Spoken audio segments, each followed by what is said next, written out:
जब कयामत में हुजूर के मदह खानों को आवाज लगे, हुजूर के नात पढ़ने वालों को आवाज लगे, तो तमन्ना यह कि सबसे आगे हजरत हसन हो, उनके पीछे बरेली के अहमद रजा खान हो, उनके पीछे हम जैसे गुनाहगार गुलाम भी खड़े हो जाए।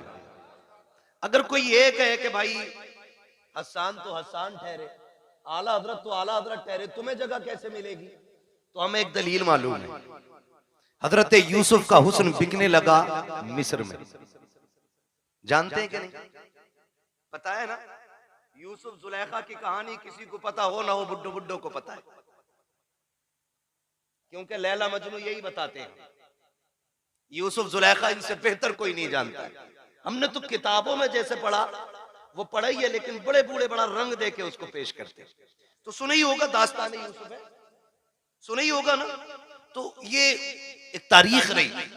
हजरत यूसुफ मिस्र के बाजार में बिकने लगे, ऐलान हो गया।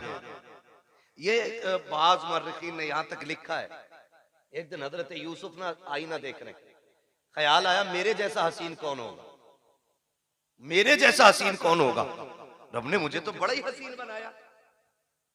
तो फिर यहां तक लिखा गया कि जैसे ये ख्याल आया, फिर रब ने फैसला कर दिया, यूसुफ जिस हुस्न पे नाज है ना, इसे हम कोड़ियों के दाम भी बेचेंगे।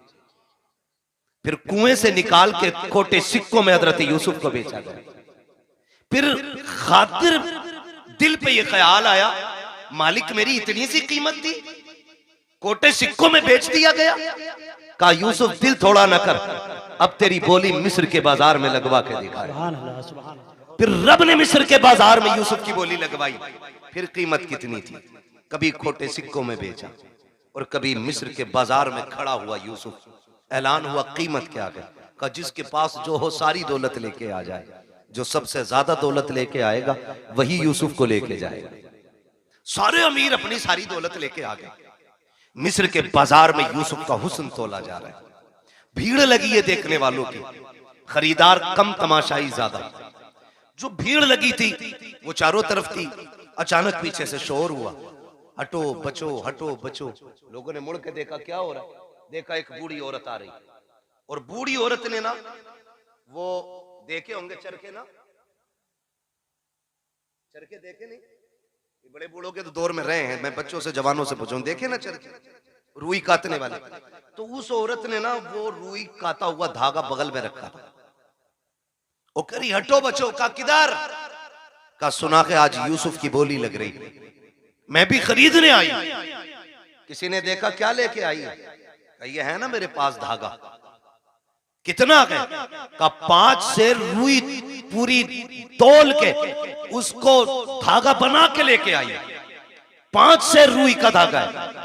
किसी ने कहा फिर, कहा मैं लेके आई हूं, यूसुफ खरीदूंगी। हंस के कहने लगा तू खरीदेगी, वो देख अजीज मिस्र की सारी दौलत पल्ले में चढ़ गई है, हीरे जवाहिरात से यूसुफ को तोला जा रहा है, फिर भी दौलत पूरी नहीं डाल रही है, तू धागे से तोलेगी।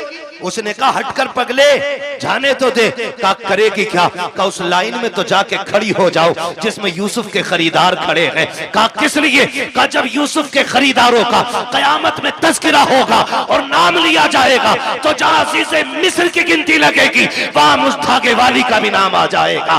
जहां उनके खरीदारों में दौलत वाले आएंगे वहीं धागे वाले भी खड़ी हो जाएगी, ताकि ये तो पता चले जहां दौलत वाले यूसुफ से प्यार करते थे वहां ये गरीब बूढ़ी भी मेरे यूसुफ से प्यार करती है। क्या बात है, नारे तकबीर, नारे रिसालत, नारे गौसियत, मसलके आला हजरत, नारे तकबीर, नारे रिसालत। तवज्जो है सारे लोगों की। तो इसलिए आपसे भी कहा जाता आप भी पढ़ लिया करें, और शुक्र है रब का हमारे सुनने वाले भी हुजूर की नात पढ़ते हैं। वो जो न थे तो, वो जो ना हो तो, वो जो ना हो तो, आप किस मिट्टी के बने हैं। मैं कुर्सी इधर कर लूं, अगर आप बोल सकते हैं तो बोलें, वो जो न थे तो, वो जो ना हो तो, जान है वो जहान की, जान है तो जहान है। मैं एक बात कहूंगा, मेरा नबी पूरी कायनात के लिए रहमत बन के आया, पूरी कायनात, सिर्फ मुसलमानों के लिए नहीं, पूरी कायनात के लिए। चरिंद परिंद दरिंदे, सारे लोगों के लिए मेरा नबी पूरी कायनात के जर्रे जर्रे के लिए रहमत बन के आया। होना तो ये चाहिए था कि हर कौम, हर बिरादरी की छत पे मेरे नबी की आमद पे झंडा लगना चाहिए था। आप कहें कैसे? हुजूर तो हमारे। सुने, आप दुनिया देख लें और उसूल देखें। मैं पूरे चैलेंज के साथ कहता हूं, आज किसी घर में अगर बेटी मुस्कुराती है ना, तो वो एहसान मेरे नबी का है। आज अगर किसी घर के अंदर माँ बेटे को थप्पड़ मार के खड़ी हो जाए और बेटा सर झुका के खड़ा रहे, माँ से कुछ नहीं कह रहा है ना, तो ये कमाल माँ का नहीं, कमाल मेरे नबी का है। अगर आज बाप बेटे को बीच चौराहे पे जूते से मारे और बेटा गर्दन झुका के मुस्कुराता रहे ना, तो इसमें कमाल बाप का नहीं है, इसमें कमाल रसूल पाक का है। इसलिए कि मेरे नबी ने ना माँ बाप का एहतराम सिखाया है। अगर आज हम माँ को उसकी जूतियों को सर पे रखने में जिंदगी की महराज समझते हैं ना, तो वो दिन दूर नहीं, भूले नहीं हमें जिस दिन मेरे नबी ने कहा था अल जन्नतु तहता कदामी उम्माहातिकुम, तुम्हारी जन्नत तुम्हारी माओं के कदमों के नीचे रखी गई है। तब से लोगों ने, कायनात ने माँ का एहतराम करना शुरू किया। और जब बाप का मामला था तो यही दुनिया, यही तारीख और यही समाज, यही लोग, यही हड्डियां, यही खून, कोई बदला नहीं ये दौर, यही सारी दुनिया थी। और बेटा बाप को बाजार में बेच देता था। मेरा नबी आया और आने के बाद का लोगों, रब की रजा बाप की रजा में है। अगर रब राजी, बाप राजी है तो तेरा रब राजी है, और तेरा बाप नाराज है तो तुझसे तेरा पैदा करने वाला खुदा भी नाराज है।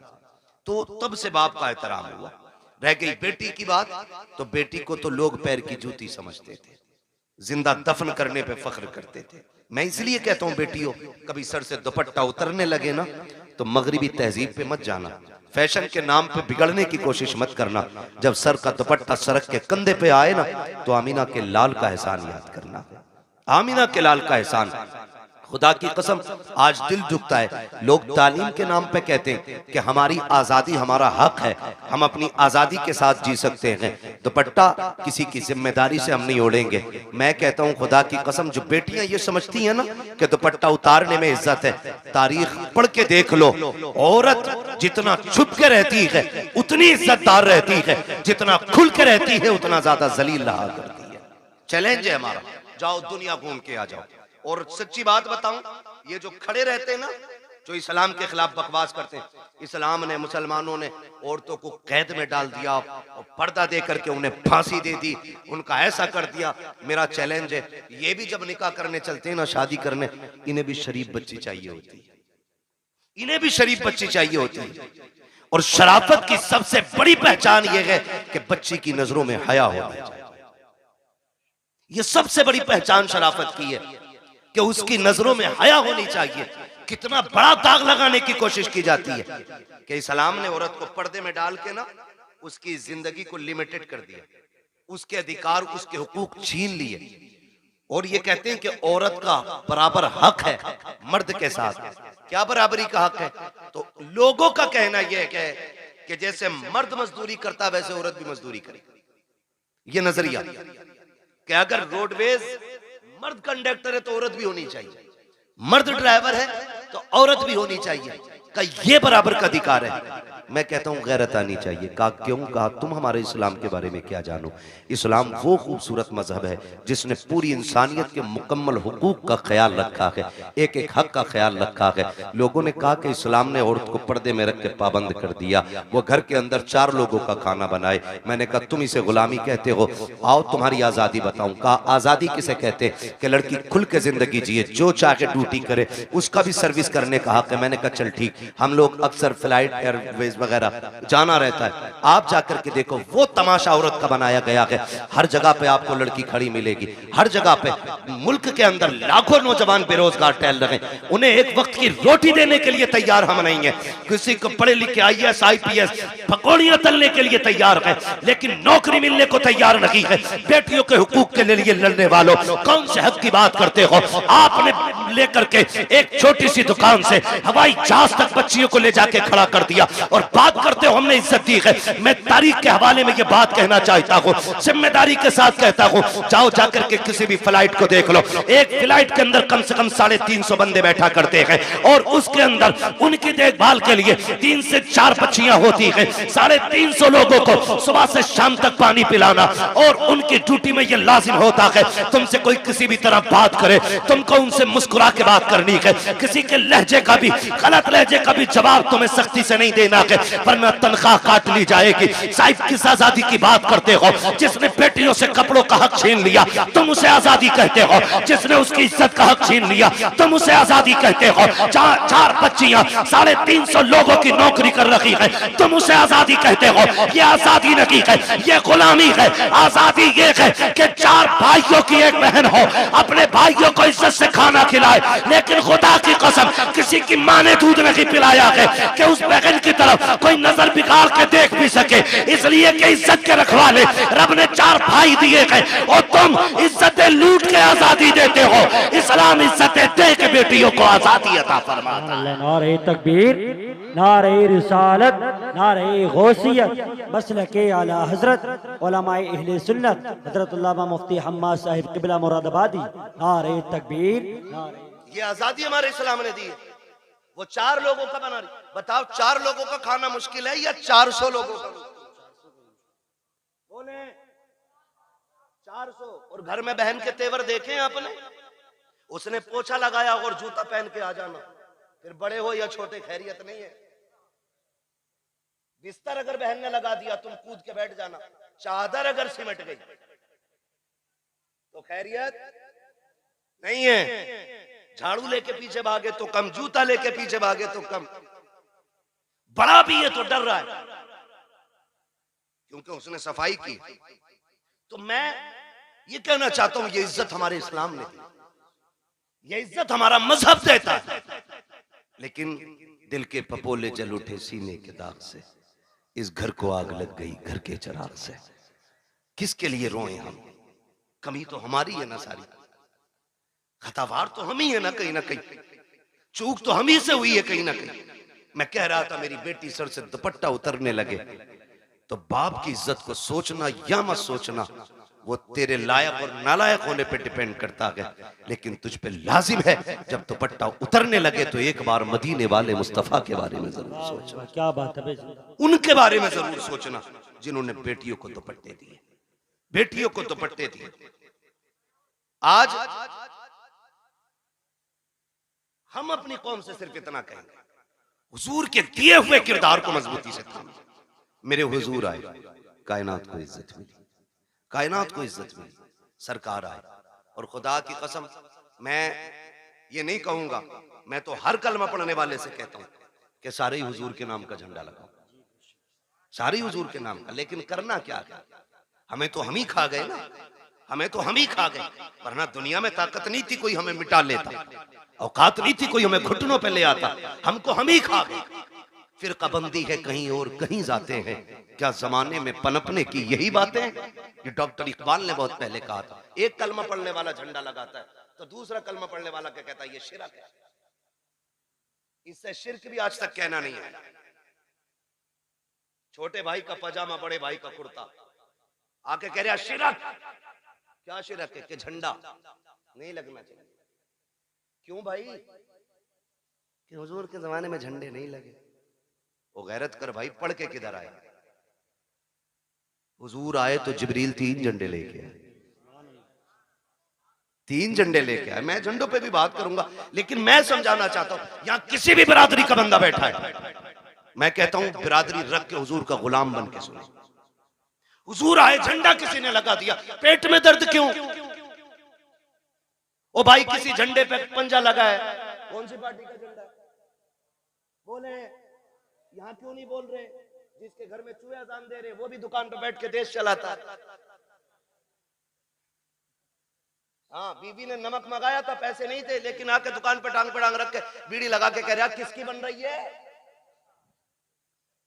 अगर किसी जान पहचान के ने कह दिया फला की बन रही है, कह रहा चुप कर, 70 उसकी आ रही है। जिनसे घर नहीं चलता वो देश चलाने की बातें बैठ जाते। बताइए जरा, इतनी तो पहचान होगी। पंजा लगा तो किसका झंडा? जोर से ये बच्चे बोल रहे हैं, बड़े बड़ो गैरत करो, किसका झंडा? और साइकिल देखी तो मैं प्रचार नहीं कर रहा हूं इलेक्शन का, मैं खुद बताना चाहता हूं कुछ। किसका? हाँ, यही ना, बच्चों को तुमसे ज्यादा नॉलेज होनी चाहिए। साइकिल किसका निशान बना? अच्छा, हाथी लगा देख लिया तो बसपा, और अगर फूल बना देखा तो बीजेपी। अच्छा, किसी के मकान पे ये झंडा अगर लगा है, समझो है ना, ये झंडा अगर लगा है तो जिस पार्टी का झंडा होगा देखने वाला समझ जाएगा कि जिसका झंडा उसी का बंदा है ना। यही होता है क्या नहीं? मिसाल के तो बस आप समझे, इस बात से मैं समझाना चाहता हूं। झंडे से एतराज क्यों? हर पार्टी का अलग झंडा, हर कौम का अलग झंडा, हर मजहब का अलग झंडा है। अब जरा सोचिए, साइकिल देखी समाजवादी का कहलाया, पंजा देखा कांग्रेस का कहलाया, हाथी देखा बसपा वाला कहलाया, कमल देखा बीजेपी वाला कहलाया। अगर विलादत का झंडा देखेगा तो कोई मोहम्मदी नहीं कहलाएगा। बताओ तो सही, अगर साइकिल लगा के तुम समाजवादी वाले हो सकते हो तो विलादत का झंडा लगा के तुम्हें मोहम्मदी होने में क्या परेशानी होती? क्या बात है भाई, जिंदाबाद जिंदाबाद।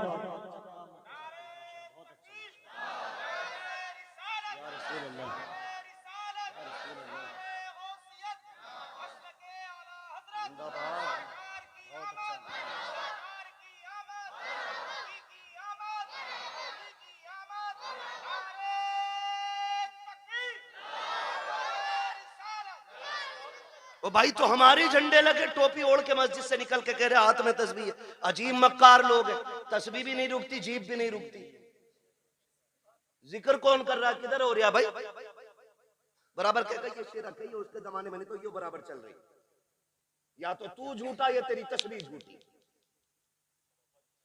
हाँ, तो लंबी लंबी फेंक रहे, आके झंडों में लोग कपड़ा खराब किया था, 3 गरीब बच्चे का दुपट्टा ही बन जाना।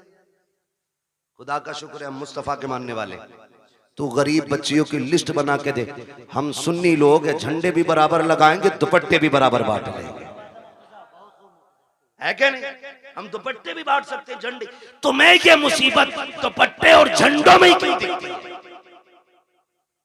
फजूल खर्ची है। ये जो लाइट लगी है ना, ये फालतू थी, ये नहीं लगानी चाहिए थी, नहीं लगानी चाहिए थी। मैं एक बात कहना चाहता हूँ, हुजूर का मिलाद आए तो तुझे लाइट फालतू लगती है, तुझे रोशनी फालतू लगती है, तुझे लाइटिंग गलत लगती है, तुझे झालर झूमर से तेरे पेट में दर्द होता है, तब तुझे गरीब याद आते हैं। जब तेरे बेटे के निकाह का मौका आता है, एक दिन पहले जनरेटर लग जाता, 2 दिन बाद तक चलता है, पूरा घर सजा रहता है, तब तुझे गरीब के बच्चे क्यों याद नहीं आते हैं? जब सुन्नी के दरवाजे पे झंडा लगता है, तब तुझे गरीब बच्चियों के दुपट्टे याद आते हैं। जब तेरे बेटे के निकाह में 1.5 लाख की आतिशबाजी होती है, तब तुझे गरीब की बच्चियां याद क्यों नहीं आती हैं? पता ये चला, तुझे हमदर्दी गरीब से नहीं है, तुझे नफरत फजूल खर्ची से नहीं है, तुझे नफरत हुजूर के झंडे से है, और तू ढोंग दिखाता है। खुदा की कसम, हम हुजूर की आमद पे इसलिए रोशनी करते हैं कि सारी कायनात मेरे मुस्तफा के सदक़े में बनाई गई। जिंदाबाद जिंदाबाद। अगर हुजूर की आमद पे नहीं तो फिर कुछ भी।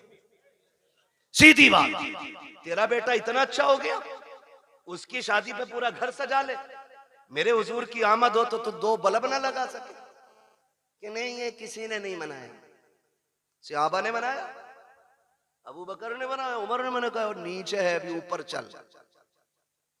ये पूछ क्या नबियों ने मेरे हुजूर का मिलाद किया है कि नहीं किया? मैं कुरान सर पे रख के कसम खा के कह सकता हूं, हजरत आदम से लेके हजरत ईसा तक हर नबी ने मेरे नबी की पैदाइश के तज़किरे की है।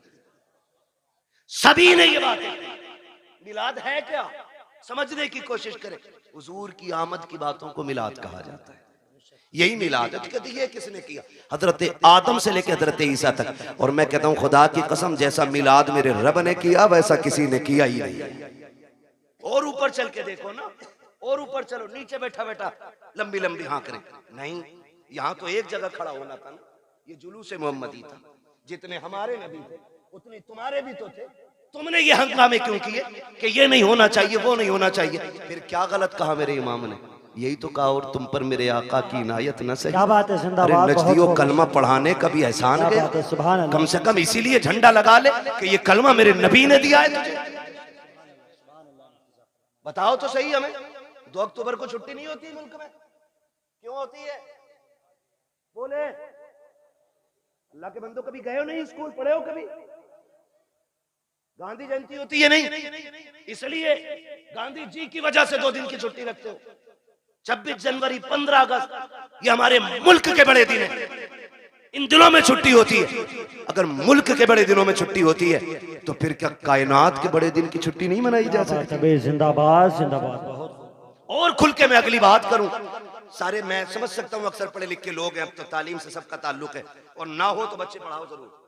मारेरा शरीफ का एक नारा लगता है, आधी रोटी खाएंगे बच्चों को, ये हमारी मारेरा शरीफ का नारा है, ठीक है? वो ऐसी खानका है जिस घर का बच्चा बच्चा IAS IPS BUMS MBBS सब आला मयार के गद्दी नशीन लोग हैं। वो खाली तस्वीर लेके नहीं बैठे, काबिल लोग हैं वो कहते हैं आधी रोटी खाएंगे, ये कहो 3 रोटी खाएंगे, बच्चों की कमाई खाएंगे।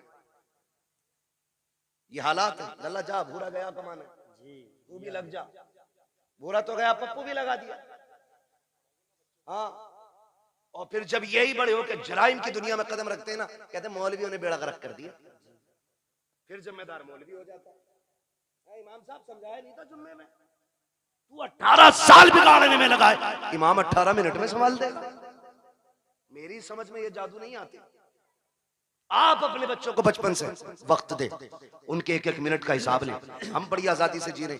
मैं चैलेंज के साथ कहता हूं, सबसे ज्यादा रात को जागने वाली हमारी कौम है, और सुबह को सबसे देर तक सोने वाली हमारी कौम। पूरा हिंदुस्तान का सर्वे कर लो, जबकि सबसे पहले हमारी कौम को उठना था। हम लोग रातों रात के मुसाफिर हैं। जब हम रात में जाते हैं ना, अगर 11 बजे भी चौक में लोग बैठे, हम समझ जाते हैं मुसलमानों का गांव है। हाँ, और अगर 4 बजे अगर लोग ना रोड पे निकल मिल जाएं दौड़ते हुए, हम समझ जाते हैं ये गैर मुस्लिमों का गांव है। क्योंकि हमारी कौम तो 11 बजे उठेगी नहीं, क्योंकि 2 बजे तक तो पबजी खेला होगा मेहनत से, उसमें अब्बा का नाम रोशन करना है। 11 बजे उठेगा, 11 बजे आंखें में चल के जाके दुकान का शटर खोले, एक गिराहक नहीं आता शाम तक, कह रहा डोरी दे दो, गिराहक नहीं आया। बरकत तो मनहूस तू खा गया। मेरे नबी ने कहा था, या अल्लाह मेरी उम्मत के सुबह के वक्त में बरकत अता फरमा। मैं चैलेंज के साथ कहता हूं, सुबह ईशा पढ़ के, रात को ईशा पढ़ के सो जाओ, फजर उठ के पढ़ लो, और उठने के बाद थोड़ा कुरान पढ़ो, थोड़ी सी आप वजीफा पढ़ लो, और उसके बाद उठ के सीधे दुकान पे चले जाओ। तुम 10 बजे का इंतजार मत करो, तुम 10 से पहले पहले दुकान खोलो। जब तक लोग दुकान पे पहुंचेंगे, अल्लाह तेरी झोली में तेरी रोजी डाल चुका होगा। तरीका ही हमारे गलत है, तरीका ही हमारे गलत है। शिकारी भी शिकार करने जाते, रात भर आंखें फोड़ते, तब जाके शिकार मिलता है। दुकान पे 12 बजे जा रहे हैं, तो बदलें अपने रवैये। तो ये हमारी कौम की कंडीशन है। सबसे बाद में सोना और सबसे बाद में उठना। बुरा ना मानिएगा, एक से कहने लगे साहब बच्चे को नहीं डांटते आप, उसने पता क्या कहा, क्या वो सुनता ही नहीं। तुम बात करियो, हमने कहा अल्लाह क्यों 2 बजे तक पबजी खेल रहा, कहीं पागल हो गए, तो कह रहा 1 बजे तक तो मेरे अब्बा भी चलाते मोबाइल। अब बताओ सुधरेगी ऐसे कौन? एक कहावत है बड़े बूढ़ों की, खरबूजे को देख के खरबूजा खरबूजा रंग बदलता है। तो ऐसे हालात बनाओ आप कि आपके बच्चे एक दूसरे को देख के पढ़ें, आगे बढ़े। एक कह रहा पबजी में तू कहां पहुंच गया, तो बता रहा मैं वहां पहुंच गया, तो अपना आप और उससे आगे जा रहे। गलत नहीं कह रहा हूं। 9-9 साल के इतना बड़ा मोबाइल लिए नाली पे मिलेंगे बैठे हुए, नाली पे। भाई इसको उधर घुमा दो थोड़ा सा, इसकी हवा नुकसान दे रही। नाली पे बैठे मिलेंगे मेरी कौम के नौजवान। नालियों पे बैठने की उम्र है, पढ़िए आगे बढ़िए। उसके बाद कहते अरे नेताओं ने बेड़ा गर्क कर दिया, इनसे बारिश नहीं करी, मेरी तो नौकरी लग रही थी, मैं तो डॉक्टर बन जाता, मास्टर बन जाता। जो कौम घूस दे के पास होती है ना, वो कभी कामयाब नहीं हुआ करती है। मेहनत करो, खुद एड़ियां रगड़ो, और जो एड़ियां तुम्हारी रगड़ी जाएंगी, जो उससे पानी निकलेगा, खुदा की कसम वो चश्मा तुम्हारी आखिरी सांस तक चलता रहेगा। गलती तुमने ये की है, दूसरे के कंधों पे चले हो। काश अपनी जिम्मेदारी लेके आगे बढ़ते, खुद मेहनत करते। अगर तुम्हारे अंदर काबिलियत होती, किसी की मां ने दूध नहीं पिलाया था, तुमसे हक छीन लेता। जो हकदार होता है उसे हक हर हाल में मिल के रहा करता। सुभान अल्लाह। नारे तकबीर, नारे रिसालत, मसलके आला हजरत, नारे तकबीर। पढ़ोगे इंशाअल्लाह। कितनी जोर से इंशाअल्लाह कह रहे हो, अल्लाह तुम्हारी इंशाअल्लाह में बरकत दे दे। हाँ तो भैया देखो सीधी सी बात है, मैं आपको एक बता दूं, सुनना बहुत गौर से मेरी बात। एक है कानून कुदरत और एक है कानून फितरत। दोनों चीजें याद रखना। कानून कुदरत में माफी है, कानून फितरत में माफी नहीं। कानून कुदरत यह है कि तुमसे गुनाह हो गया है, एक दिन मुसल्ला बिछा के रो दो रब के आगे। वह इतना बड़ा कादिर मुतलक है, तेरी पूरी जिंदगी के गुनाह एक लम्हे में माफ कर सकता है। यह है कानून कुदरत। लेकिन एक है फितरत। वो क्या है? कानून फितरत यह है कि ट्रेन आ रही है 120 की स्पीड से और तुम यूं खड़े हो जाओ कि अल्लाह चाहेगा तभी मरेंगे, नहीं चाहेगा नहीं मरेंगे। वो आई और छीछड़े बखेड़ गई, फिर कहने लगो अल्लाह ऐसे ही चाह रहा था। ये फितरत है। आप स्पीड वाली गाड़ी के आगे खड़े होगे तो नुकसान पहुंचेगा। आप भरे दरिया में हाथ पैर बांध के डाल दो किसी को, और फिर कहो भाई कुदरत के ऊपर छोड़ दिया हमने। किसी को डेग में बंद करके पानी भर के नीचे से आग लगा दो और कहो जी कुदरत है, मरेगा मर जाएगा, बचेगा बच जाएगा। तो फितरत क्या है? बचना नहीं है ना, तो ये फितरत है। इसी तरह फितरत का ये भी कानून है, जो पढ़ेगा वो आगे बढ़ेगा, वरना आने वाले दौर में अनपढ़ों से नाली भी साफ नहीं कराई जाएगी। बिजनेस तो छोड़ो, बहुत बड़ी बात है, नालियां नहीं साफ करते और भीख भी नहीं मिलेगी। हालात इतने बदल गए। बब्बू भाई एक आया गाड़ी के पास, कहने लगा देखो, मैंने कहा टूटे नहीं है, QR कोड निकाला, कह रहा इस पे कर दो। ये भिखारियों ने तरक्की की है और हमने, अब्बा पे 18 थी, अल्लाह ने किस्मत से 3 बेटे दे दिए, 6-6 बीघे रह गई। और फिर अल्लाह ने उनको अगर 2 दे दिए, फिर 3-3 रह गई। और अगर उनके 2 हो गए, आगे रोड पे। ये कंडीशन है। पढ़ो, आगे बढ़ो। भीख में तुम्हें कुछ नहीं मिलने वाला, हक के लिए लड़ना पड़ता है, लड़ना पड़ता है। और तुम्हारी क़ियादत नेता नगरी, अल्लाह तुम्हें सलामत रखे, लाल रुमाल डाल के ना ऐसा बना फिर रहा मंत्री, चले जाइए थाने को, थाने वालों ने सबसे ज्यादा उसे ही कूटा। उसे पता ना ये खाली 4 लोगों का ही नेता। ये भी जानते हैं जिसके पीछे 4000 आदमी होंगे उसको इज्जत मिलेगी, जिसके पीछे 4 आदमी होंगे उसे इज्जत नहीं मिलनी। तो 4 का ना बन, 4000 का बन। क़यादत कर, मजबूत कर, चोली और आंख में चोली खत्म कर, शान का कायद बन। कायद देखना है तो देख मेरे नबी के उमर को, जब कुर्सी पे बैठा तो शेर बकरी भी एक जगह खड़ी थी। पावर ये आपकी अपने अखलाक की बुनियाद पर पैदा होगा। आप जो है ना थोड़ा सा बदलें अपने आप को। हर 4 आदमियों में तो एक नेता है, हर 4 आदमियों में। कहाँ है भाई? कह रहे वो नेताजी बताएंगे। कौन है नेताजी? अरे इनके बड़े भैया। और उनके चचा के घर गए, कहाँ है तुम्हारे बेटे? अरे वो नेताजी के साथ गए, पता चला उनका भी बड़ा वाला नेताजी है। उनके ताऊ के घर गए, कहा के उनके भी एक बड़ा नेताजी है। ये क्या कर रहे हो भाई? तो बदले अपनी रविश और सोच। डॉक्टर इकबाल ने कहा था कि मोहम्मद से वफा तूने तो हम तेरे, ये जहां चीज है क्या लो कलम तेरे। आप पढ़ेंगे ना तो आपको मालूम होगा ना आपकी पावर क्या है, आपकी ताकत क्या है। हम कभी जीतने के लिए अक्सर लड़ते नहीं इलेक्शन, हम हराने के लिए ज्यादा लड़ते हैं। ये कह रहा, हम तो खैर जानते नहीं इस मामले में ज्यादा, और अपना जो है ना कुछ ज्यादा वो रहता भी नहीं, ज्यादा बाहर ही रहते हैं। मैं पता ही नहीं कब इलेक्शन कौन सा हो जाता। लेकिन ये कह रहे बब्बू के अब्बा कह रहे इसे जरूर हरवाना आपके।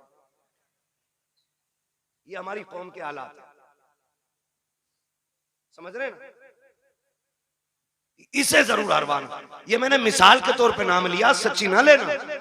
मैं सिर्फ बताना चाहता हूं कि लोगों की ये सोच है, तुम आप हराने के लिए क्यों, जीत के लिए आगे क्यों नहीं बढ़ते? जीत के लिए आगे बढ़ो, अपना हक हासिल करो। आपका एक नुमाइंदा अगर बीच चौराहे पे खड़ा हो जाए, कहते जो ये कहे वो हम कहेंगे, खुदा की कसम औकात नहीं है किसी की। अगर एसएसपी भी आके तेरे गांव के जेब कतरे को ले जाए, खुदा की कसम ये जो घरों में आग लगती है या तो तेरी लगाई है या मेरी लगाई है। आज भी वक्त है, इत्तेफाक पैदा कर लो, एक जगह खड़े हो जाओ। किसी की माँ ने दूध नहीं पिलाया है, कोई तुम्हारा बाल बेका भी करके दिखा। क्या बात है भाई, जिंदाबाद जिंदाबाद। यही सोच मेरे नबी ने तुम्हें दी। बट गए कितने सारे, इतने बढ़ गए। एक ही घर के अंदर ना दो पार्टी हैं, अब्बा किसी को वोट दे रहा, बेटा किसी को दे रहा, बीवी तीसरी पार्टी में। हाँ, खुदा की मिला ना विसाले सनम ना इधर के रहे ना। तो ऐसा मसला भाई, मैं प्रचार नहीं, मैं सिर्फ आपकी सफों में प्यार पैदा करना चाहता हूं। इसकी वजह से नफरतें पैदा नहीं होनी चाहिए। हाँ, इलेक्शन कोई हारे कोई जीते, छुट्टी इमाम साहब की ना, कुछ नहीं। मस्जिद मस्जिद है, ये अल्लाह का घर है। आके कह रहे निकालो, क्योंकि पिछले जुमे में मुझे सुनवाई आई थी, इन्होंने कही थी कलवा कोई दियो सारे वोट। इमाम को पता ही नहीं कलवा कौन था, वो छुट्टी हुई ना। हमारा दीन है, हम अपने दीन को खालिस रखें। मस्जिद में आए, इमाम से कहें वो तरीका बता जिस तरीके से मेरा नबी खाना खाता है, वो तरीका बताओ जिस तरीके से मेरा नबी पानी पीता है।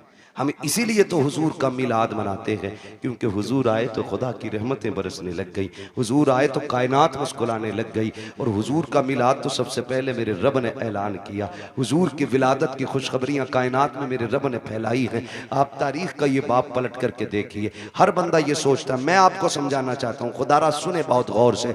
आज ना बड़ी आसानी से जब देखा ना कि दामाद मालदार है तो नसब नहीं देखा, जात नहीं देखी, मजहब नहीं देखा, जाके ना हम डायरेक्ट बेटी डाल आए। भाई मजहब तो देख लेता, देखता ये अकीदा है कि बद अकीदा है कि खुश अकीदा है। हम मौलाना पैसे वाला था इसलिए लड़की दे दी, लड़की सुकून से रहेगी। नहीं मेरे भाई, तूने बेटी जहन्नम में झोंक दी है, क्योंकि ये 60 साल फाके से भी कट सकते हैं, लेकिन मरने वाली बात की जो जिंदगी है वो बड़ी मुश्किल हो जाएगी। वो 60 साल की नहीं, वो दायमी जिंदगी है। इसलिए खुदा के वास्ते पैसा देख के बेटी ना दिया करो, दीन देख के बेटी दिया करो। इसलिए कि पैसे के बगैर गुजारे हैं, लेकिन दीन के बगैर गुजारा नहीं हो सकता है। आज मेरी कौम कितनी आसानी से बर्बादी के दहाने पर है, हम आपस में बर्बाद होते जा रहे हैं। हुजूर से सच्चा प्यार क्यों नहीं करते हो?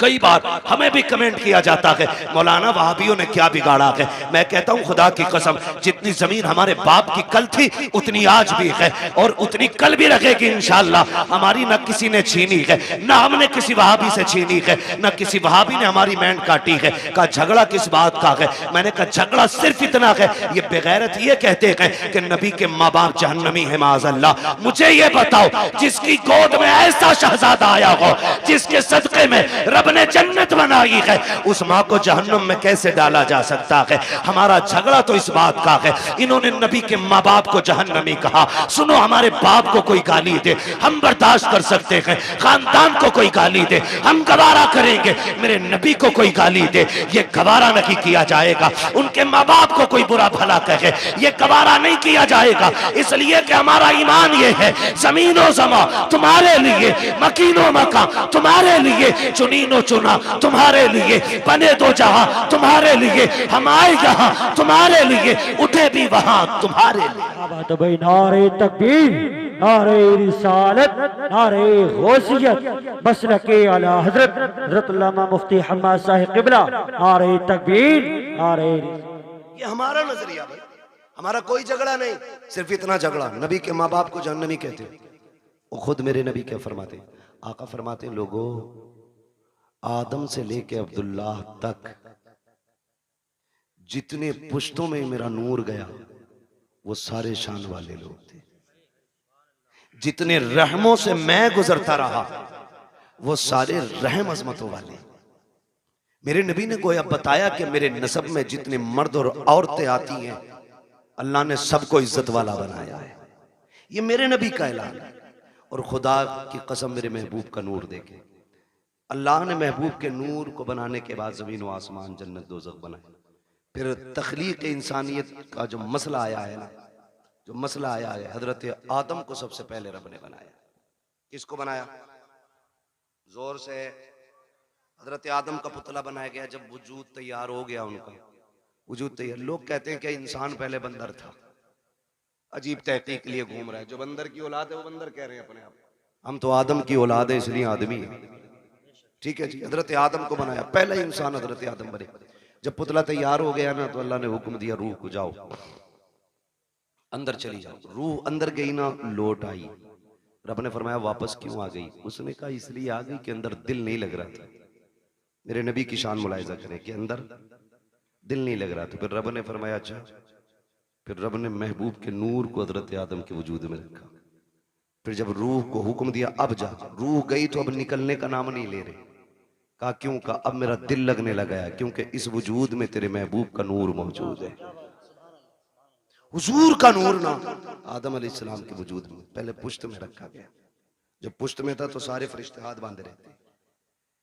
फिर वो नूर मुंतकिल करके पेशानी आदम में आया तो फरिश्ते सामने आ गए। हजरत आदम कहते हैं अल्लाह, ये फरिश्ते कभी पीछे कभी आगे हाथ बांधे रहते हैं, मसला क्या? रब ने फरमाया आदम बात तेरी नहीं, बात मेरे महबूब की है। क्या मतलब? का वो नूर तेरी पुश्त में था तो ये उसकी जियारत के लिए पीछे खड़े रहते थे। जब पेशानी में आ गया ना तो ये सामने आने लगे। तो ये सामने आ गए, कहने लगे अल्लाह मुझे दिखा ना। फिर रब ने वो झलक हजरत आदम के नाखूनों में दिखाई। और हजरत आदम ने जब हुजूर के नूर को देखा ना तो फिर चूम लिया। जब चूम लिया, खुदा का शुक्र है हम आदम की औलाद है। उन्होंने नूरे मोहम्मद देख के चूमा था, हम नामे मोहम्मद सुन के चूम लिया करते हैं। ये हमारा तरीका है। अब वो नूर हजरत आदम से हजरत अब्दुल्लाह तक आया। मुझसे गुजारिश पहले ही हो गई थी कि हुजूर का शजरा भी हो जाए। तो आज चूंकि मौजू भी है, बात भी है, मैं बताऊं कि किन किन जातों को मेरे नबी के नूर ने इज्जत बख्शी है। उसके लिए थोड़ा सा आपको मेहनत करनी पड़ेगी। आप जरा बोल दें सुभान अल्लाह। ऐसा नहीं ये सामने वाले बच्चे ना मेरा साथ दे। जब मेरा हाथ का इशारा हो ना, मैं वो हुजूर के नसब के नाम बताऊं जिन जिन जिस्म पुश्तों में मेरे हुजूर का नूर मुंतकिल होता रहा है। ठीक है, जब मैं हाथ का इशारा करूं समझ लेना मौलवी की सांस घुटने लगे। मौलवी सांस लेना चाह रहे तो आपको क्या बोलना है? इतनी जोर से बोलना ताकि मैं अपने गांव की मस्जिद के चनों का शोर भूल जाऊं। ठीक है जी, समझते हैं बात? हाँ, कितनी जोर से बोलेंगे जरा बोल के दिखा। और हाथ देखते रहना मेरा, ये नहीं मैं शुरू हो जाऊं तो फिर ऐसे देखने लगा और मौलवी का दम घुटने लगा। ठीक है जी, मैं हुजूर का मिलाद पढ़ने लगा हूं, जरा बोल दे सुभान अल्लाह। है जवान हो, अल्लाह करे जवानियां सलामत रहे। अभी तो शादियां भी नहीं हुई है ना, अभी तो शादियां भी नहीं हुई है, तो फिर इतनी कमजोरी से कैसे बोल रहे हो सुभान अल्लाह? जरा बोले सुभान अल्लाह। ये मैं नहीं जानता ये इनकी उम्र कितनी है, लेकिन इन्होंने ऐसा नारा लगाया था कि मुझे गैरत चढ़ गई थी कि इस उम्र में इतना तगड़ा नारा। अल्लाह इन्हें सलामत रखे। हाँ, शादी के बाद कमजोरी आती है लेकिन इनमें तगड़े हैं। ठीक है जी, बोले जरा मचल के सुभान अल्लाह। आप जब बोलेंगे ना तभी मैं आगे शजरा पढ़ता रहूंगा, वरना मसला देखो माइक आपका इतना अच्छा है कि इसने बोलने का बिल्कुल किनारे पे लाके रख दिया, बोलने ही नहीं दे रहा है। जो मैं अपने रविश में बोलता हूँ ना तो ये धीरे धीरे धीरे धीरे धीरे हो रहा है। ठीक है, बस मैं आपको हुजूर का शजरा सुनाऊंगा तो मिलाद हुजूर का, फिर बोले सुभान अल्लाह। नारे तकबीर, नारे रिसालत, नारे गौसियत, मसलके आला हजरत शाह इस्लाम ज़िशान रज़ा क़ादरी, नारे तकबीर, मद्दाह रसूल राशिद रज़ा मरकज़ी, नारे तकबीर, नारे रिसालत। एक शायर साहब गए थे, अल्लाह करम से दो आ गए। कितनी बरकत होती है माशाअल्लाह। अभी आपको सुनना, मेरा टाइम पूरा हो चुका है, 12:30 बज गए। बोलने जरा सुभान अल्लाह और जोर से। ऑपरेटर साहब थोड़ी सी ऐसी आवाज दे दो कि ये अपनी आवाज से हमारी पहुंचा दे, हमें चीखना ना पड़े ज्यादा, है ना? ठीक है, थोड़ा गला पकड़ रहा बहुत ज्यादा आपका, ये तवज्जो है सारे लोगों की। अगर कोई फूक गया ना पैसे ले लेना उसका, मगर आवाज खोल दो थोड़ी सी। बोलने जरा सामने वाले बोलते सुभान अल्लाह। मैंने इको बढ़ाने नहीं कहा, मैंने आवाज बढ़ाने को कहा है। ठीक है, इको ना बढ़ाए, आवाज बढ़ा दे। ठीक है बच्चे, आप मेरा साथ दें माशाअल्लाह। ये मेरी कमेटी के लोग हैं, देख रहे हो जिहाद क्या, ये पूरे शहादत के अंदर मंजिल में आ गया बंदा। बोले सुभान अल्लाह। मेरे बच्चों इतनी जोर से आप सुभान अल्लाह बोलो कि गला बैठ जाए। और गला बैठ जाए, अम्मी पूछे क्या हुआ, कहना अम्मी जब सारे लोग बोलने में कंजूसी कर रहे थे तब हम हुजूर की महफिल में गले की कुर्बानी देते। ठीक है ना, इतनी जोर से बोलना, जरा बोले सारे मचल के सुभान अल्लाह। आदम के बेटे शीश, क्या बात है, सुभान अल्लाह। माशाल्लाह ये बच्चे जो है ना, अल्लाह जब ये जवानी आ गई ना इनकी तो ये बनेंगे मजबूत वाले लीडर, है ना। इसे तो दीमक लग गई इस नस्ल को हमारी, पता नहीं पबजी खा गया कि कौन सा गेम खा गया, समझ नहीं बात है, रील खा गई, रील खा गई मेरी कौम को, रील। राशिद भाई की नजर बड़ी पक्की रहती है, ये बरेली से दिल्ली तक का देखते रहते हैं। ठीक है ना, जरा बोल दे सुभान अल्लाह। जिन्हें रील की बीमारी ना लगी है वो जरा बोल लेंगे सुभान अल्लाह इंशाअल्लाह। मैंने पहले ही बता दिया, हाथ देखो तो सुभान अल्लाह कह दियो, वरना मौलवी का दम घुट सकता। सीधी बात है ना, खाली अल्लाह राजी होगा नेकी मिलेंगी, आपको मिलेंगी तो इंशाअल्लाह फिर हमें भी मिलेंगी। ठीक है ना, तो फिर साथ देना, बोल मेरे बच्चे जरा सुभान अल्लाह। आदम के बेटे शीश, शीश के बेटे यानस, यानस के बेटे कैनान, कैनान के बेटे मेलाइल, मेलाइल के बेटे व्यारत, व्यारत के बेटे इदरीस, इदरीस के बेटे मुतवशिक, मुतवशिक के बेटे लमकने के नाम, लमकने के नाम के बेटे नूह, नूह के बेटे साम, साम के बेटे जुलाद, जुलाद के बेटे शालिक, शालिक के बेटे आबिर, आबिर के बेटे दाता, दाता के बेटे रावा, रावा के बेटे सारू, सारू के बेटे नाखुर, नाखुर के बेटे तारिक, तारिक के बेटे इब्राहिम खलीलुल्लाह, इब्राहिम खलीलुल्लाह के बेटे।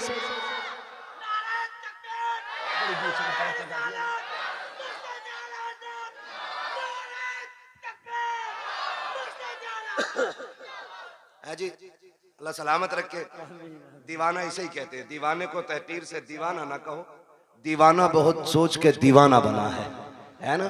कहीं भी नारा मार दिया मसला कोई नहीं है, लगा तो कम से कम ऐसे हो, दानिश्वरों से बेहतर ही है दीवाना जो अपने आप को बहुत बड़ा अक्लमंद समझ के बैठे हुए हैं। अल्लाह आपको सलामत रख के बात समझ आएगी तो फिर बोलेंगे सुभान अल्लाह, वरना ये मेरे आगे के लोग काफी हैं, मैं इन्हें देख के पूरा जलसा कर जाऊंगा। बोल दो जरा सुभान अल्लाह। आदम के बेटे शीश, शीश के बेटे यानस, यानस के बेटे कैनान, कैनान के बेटे मेलाइल, मेलाइल के बेटे व्यारत, व्यारत के बेटे इदरीस, इदरीस के बेटे मुतवशिक, मुतवशिक के बेटे लमकने के नाम, लमकने के नाम के बेटे नूह, नूह के बेटे शाम, शाम के बेटे जुलाद, जुलाद के बेटे शालिक, शालिक के बेटे आबिर, आबिर के बेटे दाता, दाता के बेटे रावा, रावा के बेटे सारू, सारू के बेटे नाखुर, नाखुर के बेटे तारिक, तारिक के बेटे इब्राहिम खलीलुल्लाह, इब्राहिम खलीलुल्लाह के बेटे इस्माइल ज़बीहुल्लाह, इस्माइल ज़बीहुल्लाह के बेटे केदार, केदार के बेटे अवाम, अवाम के बेटे अमल, अमल के बेटे साबित, साबित के बेटे सलमान, सलमान के बेटे रहीसा, रहीसा के बेटे इलियासा, इलियासा के बेटे औद, औद के बेटे हव्वा, हव्वा के बेटे अदनान, अदनान के बेटे मोइद, मोइद के बेटे नदार, नदार के बेटे मुदर, मुदर के बेटे इलियास, इलियास के बेटे मुदरिका, मुदरिका के बेटे खदीमा, खदीमा के बेटे किनाना, किनाना वाह भाई वाह, सुभान अल्लाह। खदीमा, खदीमा के बेटे किनाना, किनाना के बेटे नदर, नदर के बेटे मालिक, मालिक के बेटे फार, फार के बेटे गालिब, गालिब के बेटे लुई, लुई के बेटे काब, काब के बेटे मुर्रा, मुर्रा के बेटे किलाब, किलाब के बेटे कुसई, कुसई के बेटे अब्दे मनाफ, अब्दे मनाफ के बेटे हाशिम है, हाशिम के बेटे अब्दुल मुत्तलिब है, अब्दुल मुत्तलिब के बेटे अब्दुल्लाह है, अब्दुल्लाह के बेटे मुहम्मदुर रसूलुल्लाह। क्या बात है भाई, नारे तकबीर, नारे रिसालत, नारे गौसियत।